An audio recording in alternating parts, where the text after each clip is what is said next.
ಅವರನ್ನ ನೋಡಿರ್ಬೋದು. ರವಿಕೃಷ್ಣ ರೆಡ್ಡಿ ಅವ್ರ ಜೊತೆ ನಾನು ಬಂದು ಹೋಗ್ತಾ ಇದ್ದೆ. ಇಲ್ಲಿ ಯಾಕೆ ಬರ್ತಾ ಇದ್ವಿ ಅಂದ್ರೆ ಯಾರನ್ನೂ ಮೀಟ್ ಮಾಡಕ್ ಬರ್ತಾ ಇರಲಿಲ್ಲ. ಇಲ್ಲಿ ನಮಗೆ ಹಲವಾರು ತರದ ಸಮಸ್ಯೆಗಳು ಜನ ಹೇಳ್ಕೊಂಡು ಬರ್ತಾ ಇದ್ರು. ಅದನ್ನ ನೋಡಿ ಪರಿಹಾರ ಮಾಡೋಣ ಅಂತ ಹೇಳಿ ಯೋಚನೆ ಮಾಡಿಕೊಂಡು ಪ್ಲಾನ್ ಮಾಡಿಕೊಂಡು ಬರ್ತಾ ಇದ್ವಿ. ಆವಾಗ ನಾವು ಏನು ಸಮಸ್ಯೆಗಳನ್ನ ನೋಡಿದ್ವು ಅದೇ ಸಮಸ್ಯೆಗಳು ಈಗಲೂ ಮುಂದುವರಿತಾ ಇದೆ.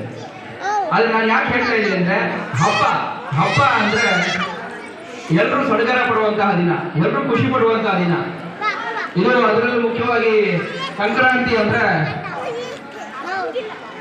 ಮುಖ್ಯವಾಗಿ ರೈತರು ಆಚರಿಸುವಂತಹ ಒಂದು ಹಬ್ಬ ಇದು.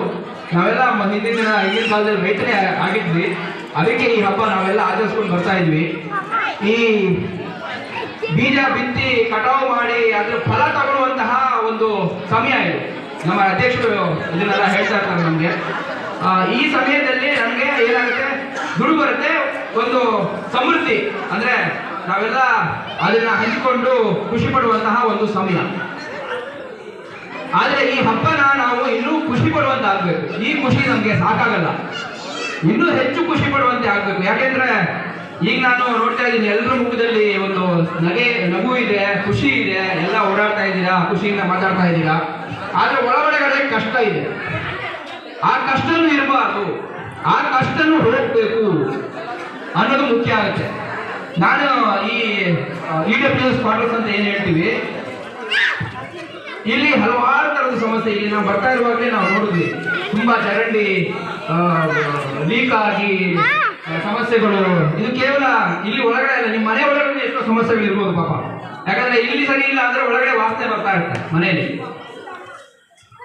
ಈ ತರದ ಸಮಸ್ಯೆಗಳು ಇಲ್ಲಿ ತುಂಬಾ ಇದಾವೆ. ಅದನ್ನೆಲ್ಲ ನಾವು ಪರಿಹರಿಸಬೇಕು ಅವಾಗಲೂ ಪ್ರಯತ್ನ ಪಟ್ವಿ, ಈಗಲೂ ನಿರಂತರವಾಗಿ ಮಾಡ್ತಾ ಇದ್ದೀವಿ. ಮುಖ್ಯವಾಗಿ ಅಂಜಲಿ ಅವರು ಇದ್ರ ಬಗ್ಗೆ ತುಂಬಾ ಗಮನ ಹರಿಸಿದ್ದಾರೆ. ನಮ್ಮ ಹತ್ರ ಯಾವಾಗಲೂ ಸಹಾಯ ಕೇಳ್ತಾ ಇರ್ತಾರೆ. ಸರ್ ಈ ತರ ಸಮಸ್ಯೆ ಇದೆ, ಬನ್ನಿ ಇದನ್ನು ಸಾಲ್ವ್ ಮಾಡೋಣ, ಇದನ್ನು ಸಾಲ್ವ್ ಮಾಡೋಣ. ಈಗ ನಾವು ಈ ಸಮಸ್ಯೆನ ಪರಿಹಾರ ಮಾಡೋದಕ್ಕೆ ಒಂದು ಹಂತಕ್ಕೆ ನಾವು ಒಂದು ಯಶಸ್ವಿ ಆಗ್ತಾ ಇದ್ವಿ. BBMP, BWSSB ಮತ್ತೆ ಯಾವ್ದು ಬೆಸ್ಕಾಮ್, ಈ ತರ ಎಲ್ಲರ ಜೊತೆ ನಾವು ಸಂಪರ್ಕದಲ್ಲಿ ಇದ್ದೀವಿ, ಅಧಿಕಾರಿಗಳ ಜೊತೆ. ಅವರು ಒಂದು ಹಂತಕ್ಕೆ ಇಲ್ಲಿನ ಸಮಸ್ಯೆಗಳನ್ನ ಬೇಗನೆ ಪರಿಹಾರ ಮಾಡ್ಕೊಡ್ತೀವಿ. ಮುಖ್ಯವಾಗಿ ಇದು ಹ್ಯಾಂಡ್ ಓವರ್ ಆಗಬೇಕು. ಹ್ಯಾಂಡ್ ಓವರ್ ಆದ್ಮೇಲೆ ಎಲ್ಲ ಸಮಸ್ಯೆಗಳು ಪರಿಹಾರ ಆಗುತ್ತೆ. ಸೊ ಅದರ ಬಗ್ಗೆ ನಾವು ಗಮನ ಹರಿಸ್ತೀವಿ. ಅದನ್ನ ನಾವು ಮುಂದಿನ ದಿನಗಳಲ್ಲಿ ಅದನ್ನ ಬಗೆಹರಿಸ್ಕೊಡ್ತೀವಿ.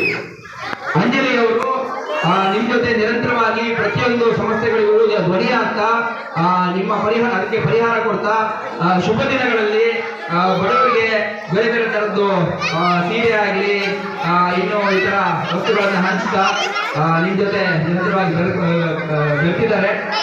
ನಾನು ಮತ್ತೊಮ್ಮೆ ಅವರಿಗೆ ಧನ್ಯವಾದ ಹೇಳ್ತೀನಿ. ಇದೆಲ್ಲ ಅವರಿಗೆ ಒಂದು ಚಪ್ಪಾಳೆ ಮೂಲಕ ಅಂಜಲಿ ಅವರಿಗೆ ಒಂದು ಅಭಿನಂದನೆ ಕೋರಬೇಕು ಅಂತ ನಾನು ನಿಮ್ಮಲ್ಲಿ ಕೇಳ್ಕೊತೀನಿ. ಇನ್ನೇನು ಹೆಚ್ಚು ಮಾತಾಡೋದಿಲ್ಲ, ಎಲ್ಲರೂ ಕಾಯ್ತಾ ಇದ್ದೀರಾ. ಸೊ ನಾನು ನನ್ನ ಮಾತನ್ನು ಮುಗಿಸ್ತೀನಿ. ಎಲ್ರಿಗೂ ಶುಭ ಆಗಲಿ. ಎಲ್ರಿಗೂ ಮತ್ತೊಮ್ಮೆ ಮಕರ ಸಂಕ್ರಾಂತಿ ಹಬ್ಬದ ಶುಭಾಶಯಗಳು. ನಮಸ್ಕಾರ.